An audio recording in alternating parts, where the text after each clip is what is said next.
You guys can hear me, right? Cool. Alright, I'm live on YouTube, live on the virtual trading floor for today's afternoon meeting. It's May 19th. Oh, May is flying by, huh? So let's do it. I am an associate member of T3 Trading Group, which is an SEC registered broker-dealer and member of FINRA. All of my trades are through T3 Trading Group. You should carefully consider whether trading is suitable for you in light of your own financial condition. We had a consolidation day today. Let's talk about our consolidation day and what it potentially points to. So first of all, PanW here up 9% after hours on its earnings report. AMAT off 5.5%. AMAT numbers did not look good. Ross Store getting crushed. I saw that the numbers got posted in the VTF, but I didn't look at them. All right, so how did we close today? Negative. Another negative day for the market. The SPYs here are down 0.7%. The Qs are down 0.5%, but the IWM was able to close slightly in the green. We're up 0.1% right now here for the Russell. And the Russell really has been our silver lining. So again, let's talk about it. Once again, to give us a pat on the back, I think that the team game plan from the morning meeting could not have been more on point. Because you look at the price action here in the market and you think, wow, probably a really difficult day. Look at this SPY price action just consolidating all day. Look at the daily candle that we have here at the end of the day. Not a great looking candle. Probably impossible to make any money to the long side. But also really difficult to make money on any new shorts that you might be putting on. But that's really exactly what we expected, right? If you go back to Pat's morning note, you know, this short-term tactical sentiment indicator, I really think is just such a great added thing that we look at just to think about just to think about strategy, right? So it's the same thing over and over and over again, and it's been really consistent. When this is in the green, it doesn't necessarily mean buy. I say this every single time. It means that it's going to be very difficult to short, right? It means that the only way that you're going to be able to make money to the short side is if you have momentum. And momentum can definitely happen, especially in a bear market. You know, we still had a down day today, but we gapped down. So this is based off of yesterday's close. We gapped down on top of it. Very difficult if you wanted to short. But does it mean that you can just come in and buy in a bear market after yesterday, which is one of the worst trading days I feel like I've ever seen in my 12 years as a proprietary trader? No, you can't. So you can't necessarily come in and buy. You can't necessarily come in and short. The thought process was to look for maybe a short-term initial buy off of the gap down. The problem with that, and the gap analysis was on point, the problem with that is that by the time we concluded with our morning meeting and the market actually opened, a huge amount of that bounce had already occurred, right? We were as low as 385 pre-market, yet we opened up at, what was our opening price today? We opened up at almost 389. So we almost had a $4 bounce pre-market that didn't leave us with too much of a gap. It still worked properly, that thought process. You can see here on the 5-minute chart, within 7 minutes, we had basically fully filled our gap, and we were talking about, will the market pivot here?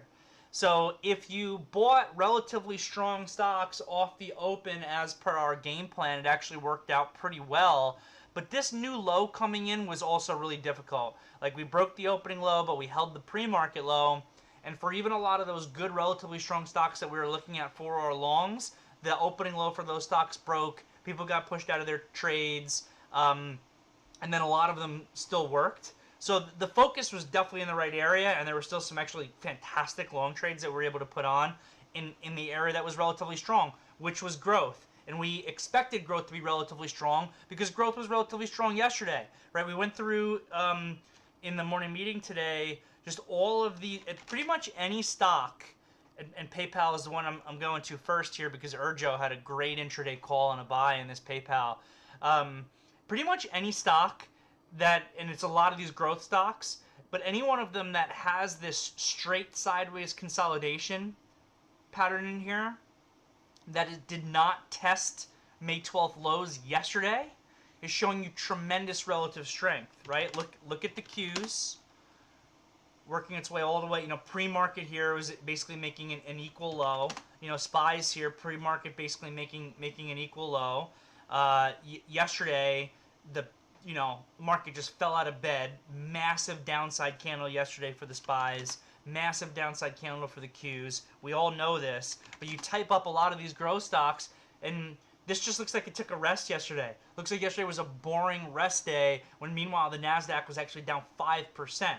We talked about in the afternoon meeting yesterday how in most of this market over the course of the last year, if your NASDAQ was down 2%, every growth stock you can look at was down at least 5%. And then all of a sudden yesterday that wasn't that case, right? We had really good relative strength.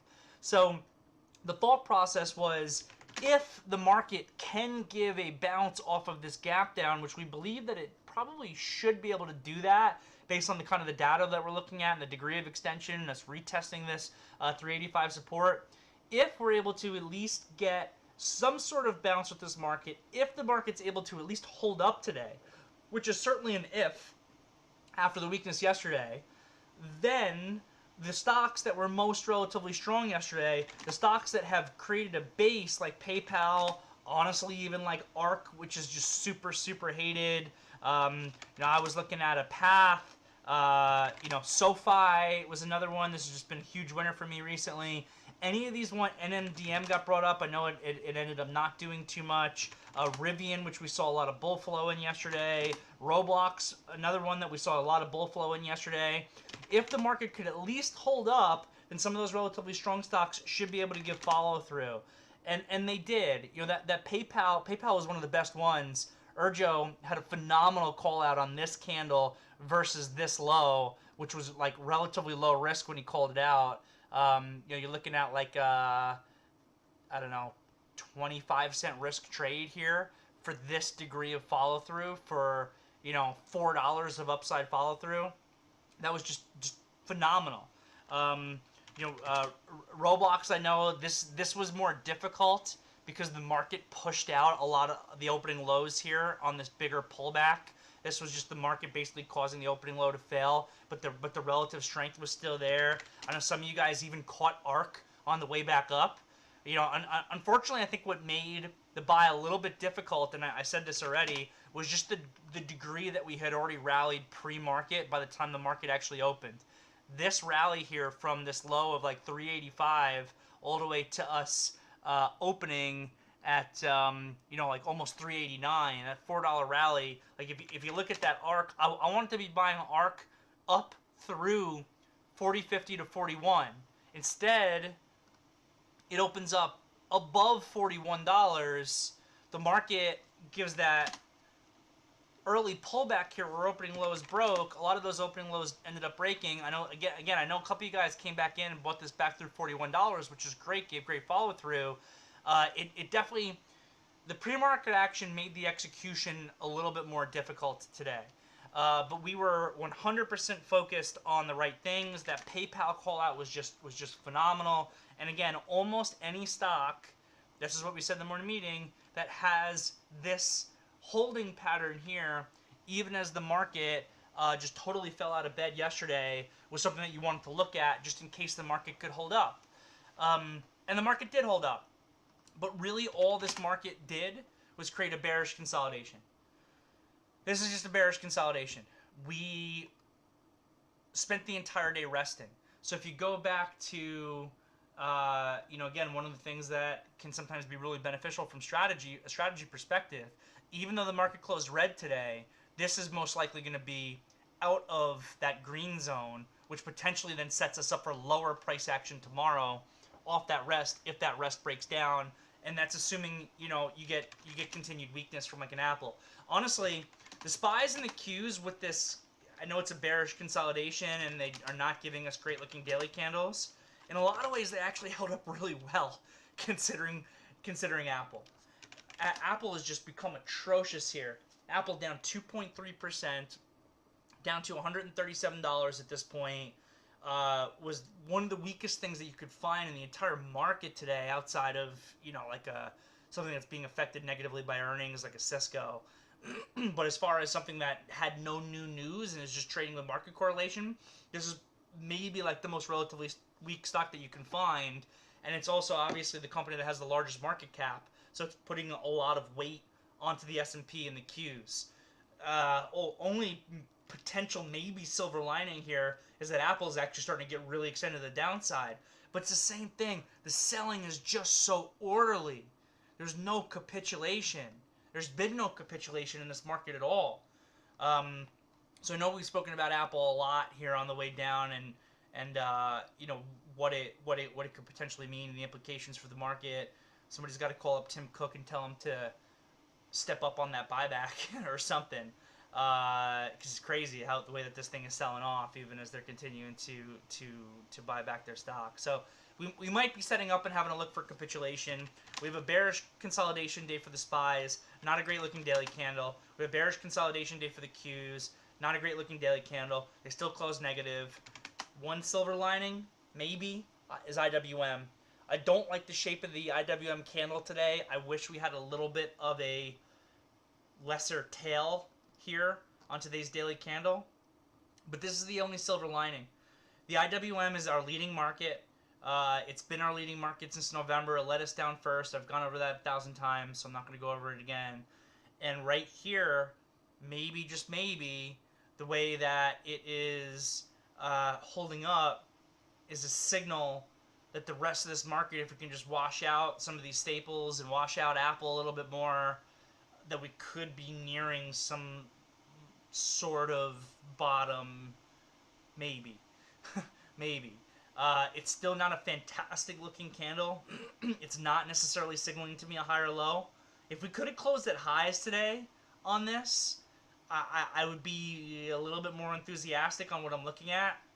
And maybe this is a higher low here, and the real tell is if we can get back through this high. If the IWM can get back through this high, it's getting above the 21 EMA, then you're looking at a potential reversal pattern in the IWM. It would be huge. I know that Apple doesn't have the same effect on the Russell as it does on the S&P and the Qs, obviously. But I just still think that the sentiment of this market, when it's trading down like this, is going to make it difficult for the IWM to really be able to outperform. But you do have a little bit of a silver lining here.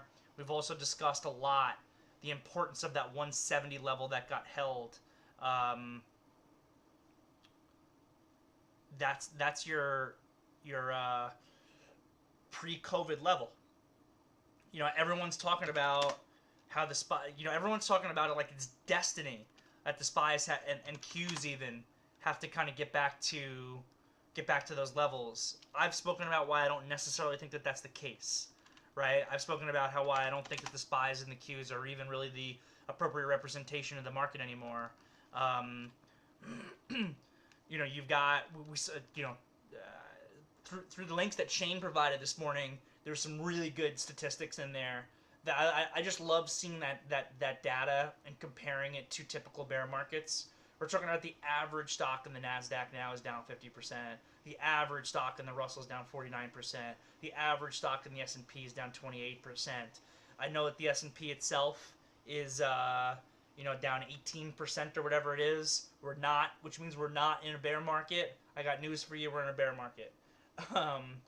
And it's just that the S&P is not showing it to you because there's been kind of constant money rotation. And that's that. So honestly, another day where I just think as a team we did a great job. I can't help but wonder if the market could have given some follow through, how well some of the names we focused on would have been able to trade and how well they would have been able to pay us.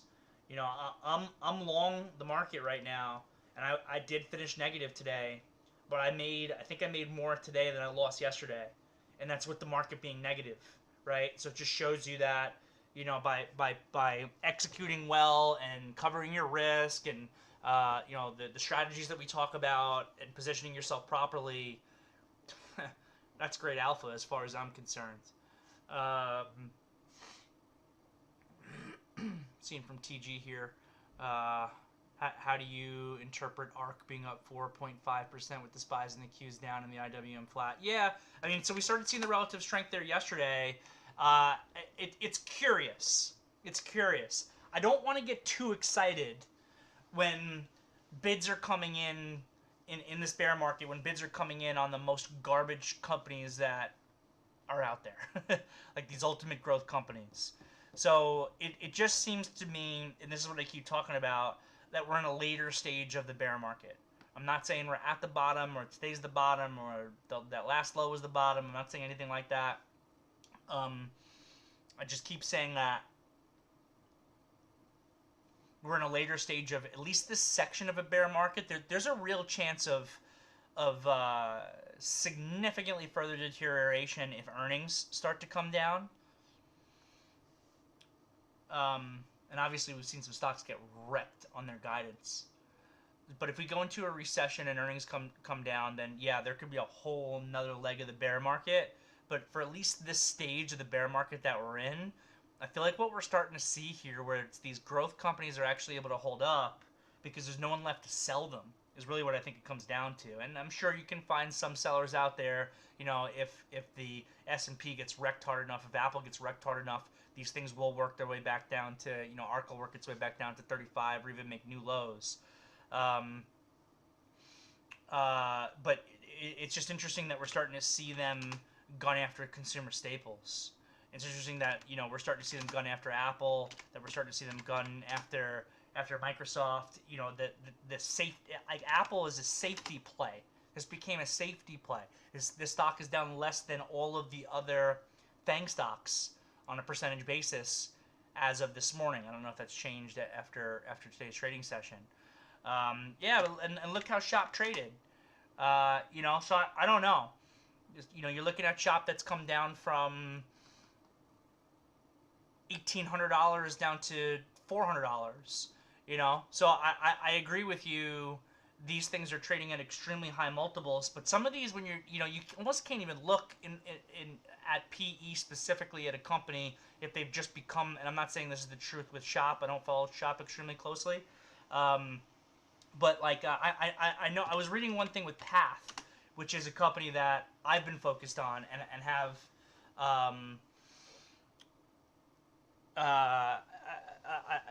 I've been focused on this Path, and I've been doing a lot of research on this Path, and I have an interest in it. They have basically no debt. They've been growing tremendously. Though growth has only slowed down has slowed down to 20% from 50%.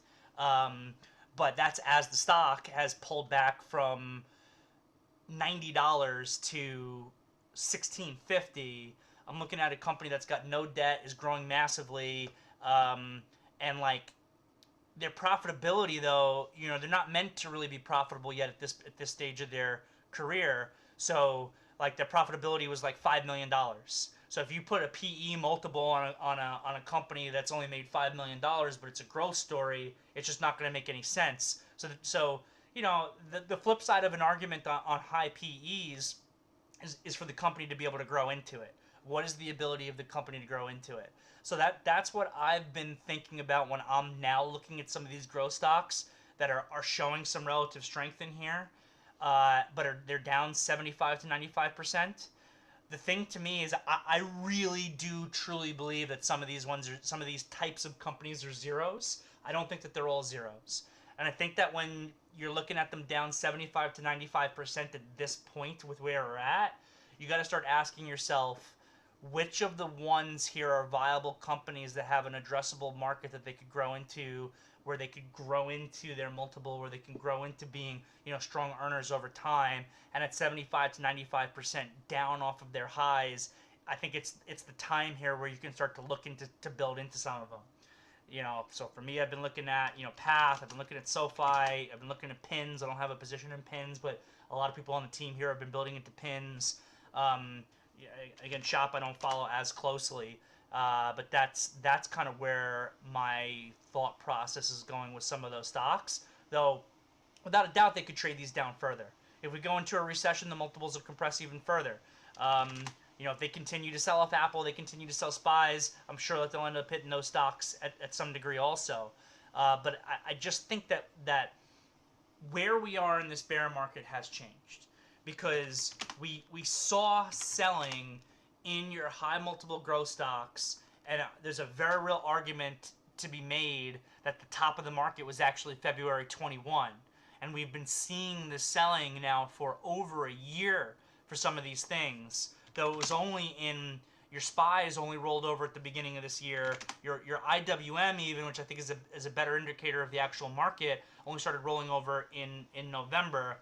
The stage of the bear market here seems to be changing, where, you know, the complaint that I had for a while when I was looking at, you know, some stocks that were totally destroyed, but the SPYs a hair away from all-time highs at the end of last year, or even at all-time highs, was I was like, this just doesn't make any sense. It's not the real market, because Apple and Amazon are 20% of the entire NASDAQ, and Apple's viewed as a safety play at this point. Everybody's rotating their money into Apple as a safety play. It's holding up. It's holding up the S&P. It's holding up the NASDAQ to some degree. And now all of a sudden we're seeing them just the market's just searching for cash and taking down these things that were, I mean, I still can't get over this consumer staples ETF candle from yesterday. I don't know if I've ever seen anything like it for these types of stocks. Just totally mind-blowing. Further follow through today. Obviously negatively impacted by Walmart. But oh my God, look at this Walmart move, right? Target, worst move since 1987. Who even knew Target was a company in 1987? I was 2.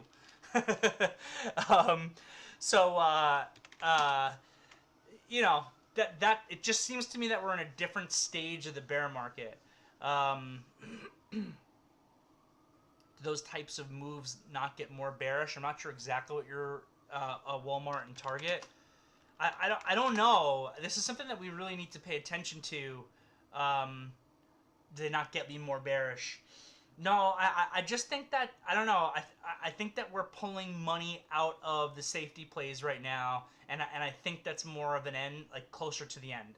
And again, just to repeat myself for the thousandth time, I'm not calling a bottom to the market here. I'm not calling the I'm not calling a bottom to the market. I just think that when they start hitting consumers, like the safety plays, they're just trying to pull cash out from anywhere. And at the same time, we're seeing data that funds are in more cash than any other point since September 11th, 2001. And more short and hedged since any time since, you know, whatever. I don't remember what the exact statistics were that we're reading a couple of days ago. Just wonder how much more selling there could actually be, unless we start really seeing earnings get hit. And that changes things. But I think for the moment, on where we are with how this market is kind of front-run the Fed's tightening cycle, I think that we got to be able to find some support at some time relatively soon. Walmart can't continue to go down like this day after day. Momentum is a crazy thing. The market can remain irrational longer than you can remain solvent. Repeat all your fun quotes here. But how much was Walmart down today? Today was only a 3% down day for Walmart. But you can't. Walmart can't go down 5% a day. You know, what are people not buying things at Walmart anymore? But it has had a heck of a move, and I know that the stock is a little bit expensive as well. But let's see where we find some stabilization. I mean, what are we at with the Fed funds rate? 0.75%. 1980 we went to 20%. It's not 1980, at least not yet. So we'll see how it plays out.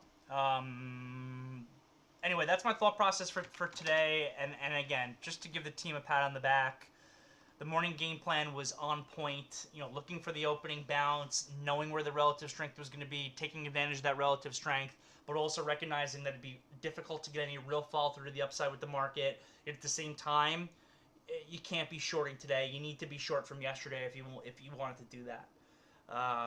So happy to answer any other questions that you guys have. Jimmy, I see your question, but let me just scroll up in the VTF first. I do try to take them in order, even though I sometimes jump ahead, and let's see if there was any other questions that I missed.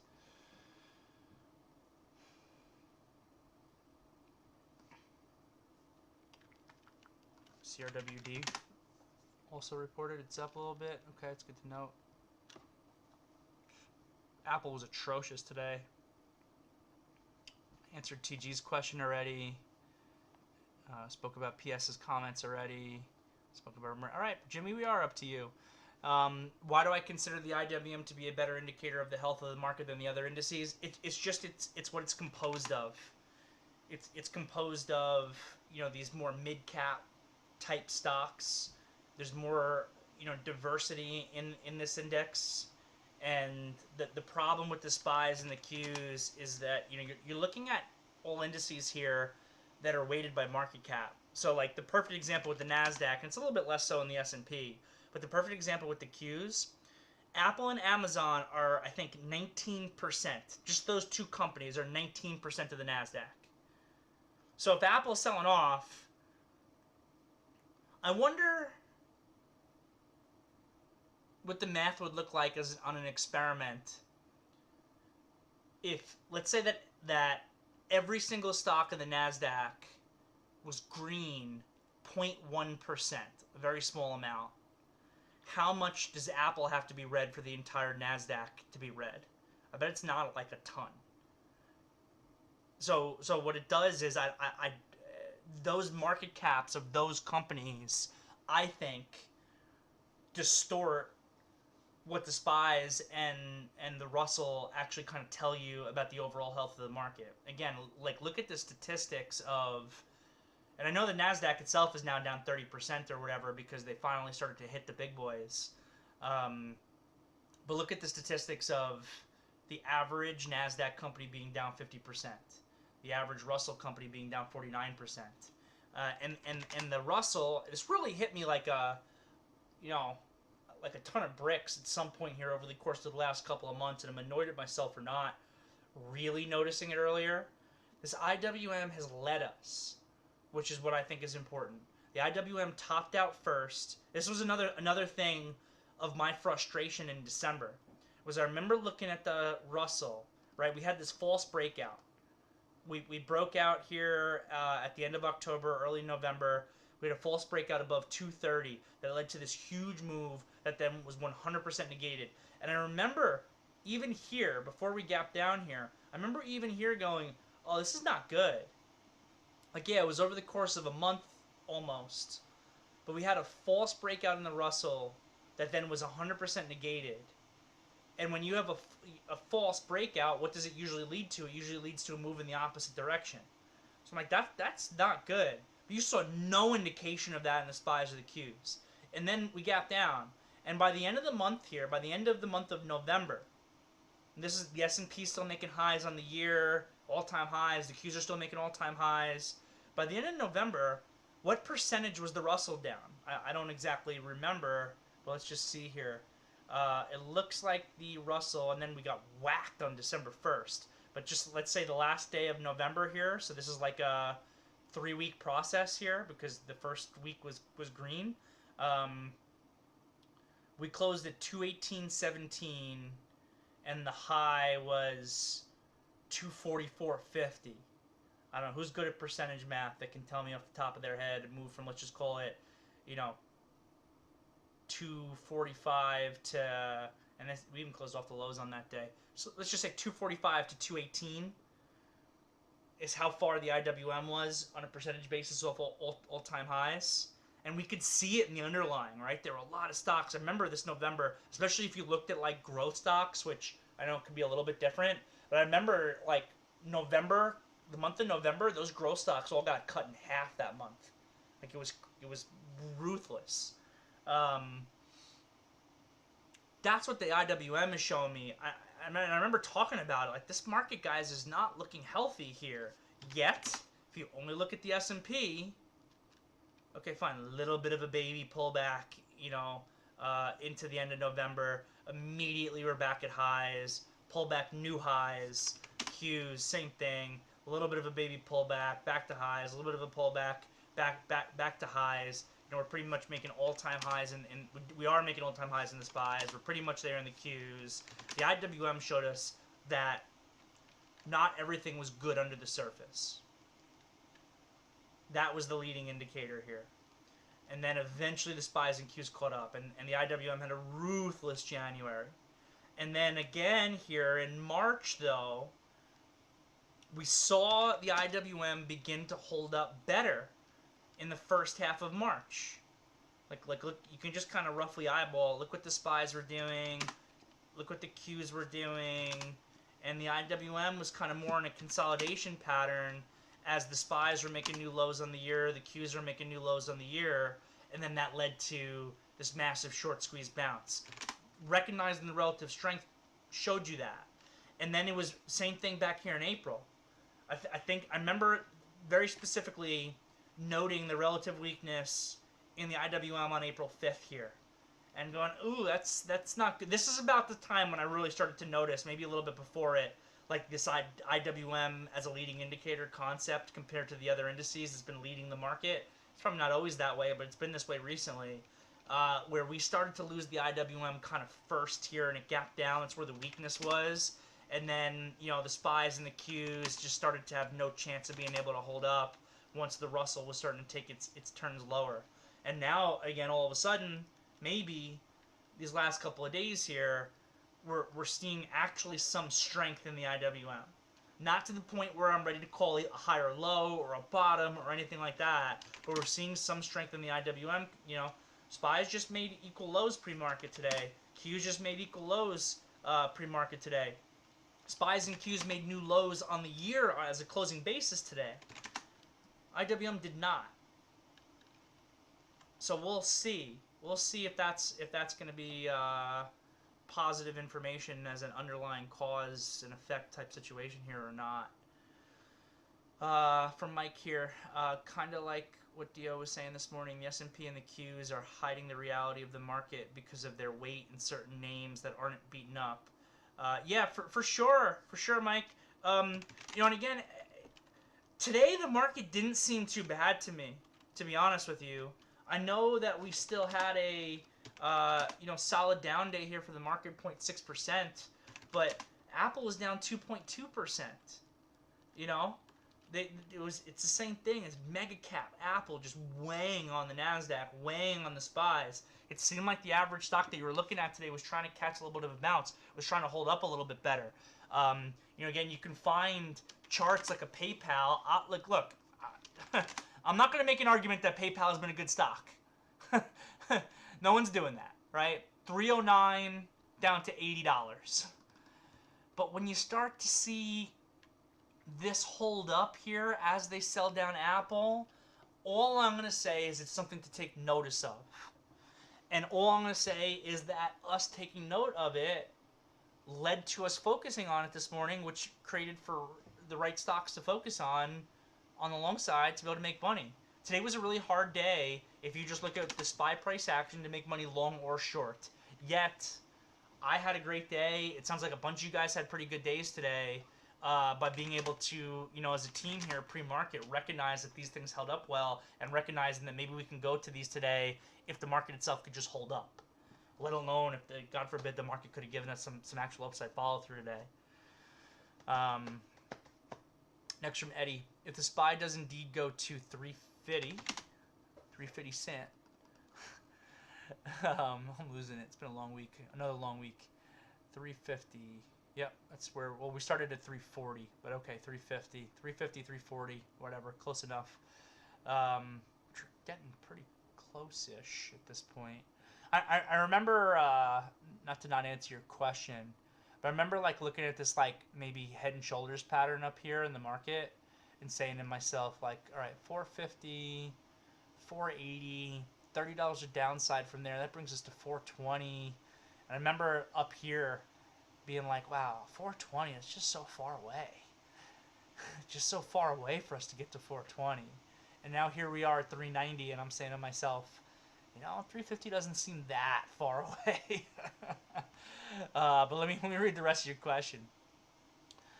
Which stocks do you think get hit the hardest? I'm looking to short the market and step away for a few weeks. I'd be very careful with that. I'd be very careful with that. I would make sure that you have some ability to be able to manage risk if you're shorting the market and stepping away for a few weeks. I would be very, very careful with that. or I would do it on light size.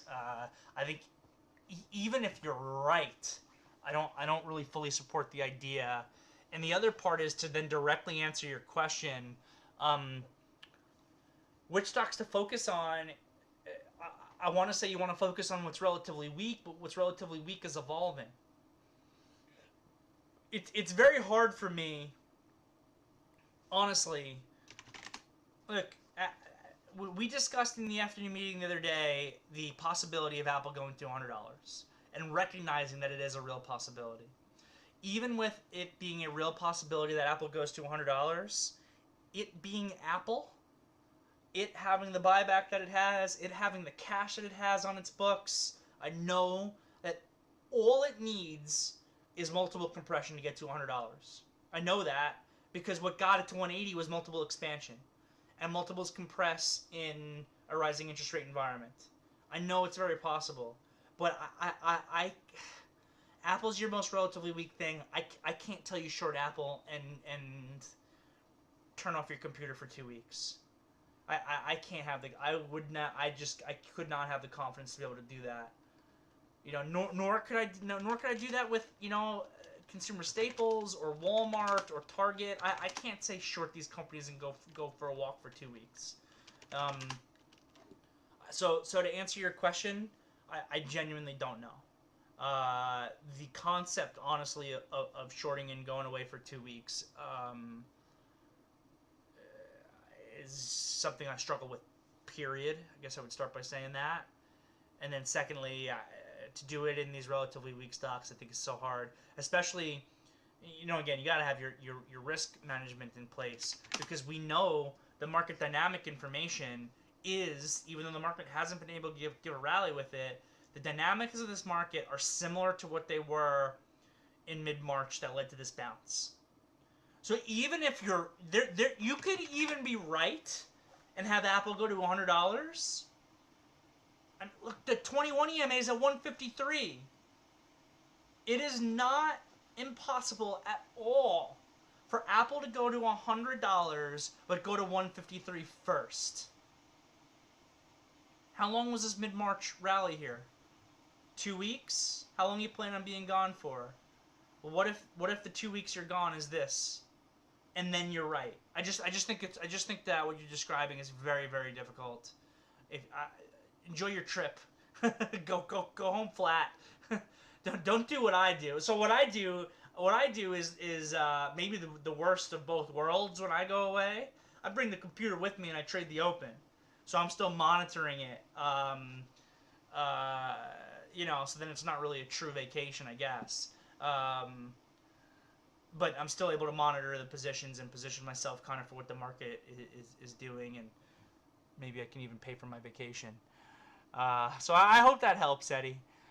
From Ricky, just curious, but why haven't you had any shorts on lately? I feel like you had at least one short on most of last year. Yeah, and the last time I shorted was at the end of March and the beginning of April, and I was out of that move relatively. It did exactly what I wanted it to do. I wasn't positioning myself for or looking for the type of move that we had. We had upside extension, and I wanted to be positioned for a correction. I created a game plan for it. It followed my game plan perfectly. I was able to make good money on those shorts, market shorts here on the move down, and I haven't really had much on the books since then, partially because I've done a bad job. The biggest down days here, the thing about these down days that we've had is that there's a lot of opportunity to short them, and I haven't done a good job because I missed the first short, I guess. Let me start by saying that. And I haven't really been taking, even though I probably should be, the intraday trend continuation shorts. I haven't been doing them. I've been calling them out, but I haven't been hitting them myself, and I probably should be. And then the real major entries, I just didn't do a good job with. I didn't do a good job with here because we had a false breakout to the upside. I definitely didn't do a good job here. This is one of the worst days I've ever had in my career. It was the day after the Fed. I was not expecting us to close on high on the Fed saying that they're not going to increase rates by 75 basis points, and me thinking that sounded dovish, and the market having one of the strongest days it's had in years to then have one of the worst days I've ever seen. And then, like I said in yesterday's afternoon meeting, I got tricked up yesterday also because we had a large gap down but still above yesterday's high, which I was thinking was initial buying opportunity, and I didn't want to be chasing the gap down. The opportunities to short were going to be intraday for continuation, and those trades are definitely there on these all-day sell-off trades. I just haven't caught them. What I have done a really good job with, though, since, you know, I always try to be honest with you guys, and I have no problem talking about the things I don't do well, but I also don't have a problem talking about the things I do well. What I have done a really good job on is on long positioning waiting. Getting heavy at the right times and getting lighter at the right times. You know, I keep getting heavier. I got heavier here. I caught this little bounce. It was a little bounce, but, you know, it's just 2 days, but it still moved from 415 to 430. And I did the exact same thing here, and I really crushed these 2 days with the follow through on these 2 days. And even though I didn't get short here anywhere, if you remember, I kept talking about taking off your longs into this day, taking off your longs into the equilibrium area, taking off your longs into the gap up. So I was, you know, heavier long here, lighter here, heavier long here, lighter here, heavier long here, lighter here. So I was able to, I think I got hurt a little bit on this day also because I was trying to buy again a little here, and then we gapped down. So that's where I've honestly done it. I'm really happy with how my mid-May here is going. I got wrecked on this day. I did not so great on this day, but the rest of it in this area, I did really well in this up move. Like, you know, the SoFi trade off the earnings report from 5, which is now giving me a move to 8. I still have stock from the WeWork move off of its earnings report at 5 that now is still failing at the $7 level, but this is still a massive upside move. Just some of these things that just caught really well here in mid-May, and it's helped me honestly tremendously. So hope that helps, Ricky, and appreciate the compliment. All right, not sure if there was anything on YouTube. No one posted anything from YouTube. We're almost at 5 o'clock, so I will wrap up the meeting here. Hope everyone's doing well and learning and all that great stuff. Keep up the good work. I will see everybody bright and early tomorrow. Tomorrow's Friday. These weeks, man, I don't even know what day of the week it is a lot of times. Adios.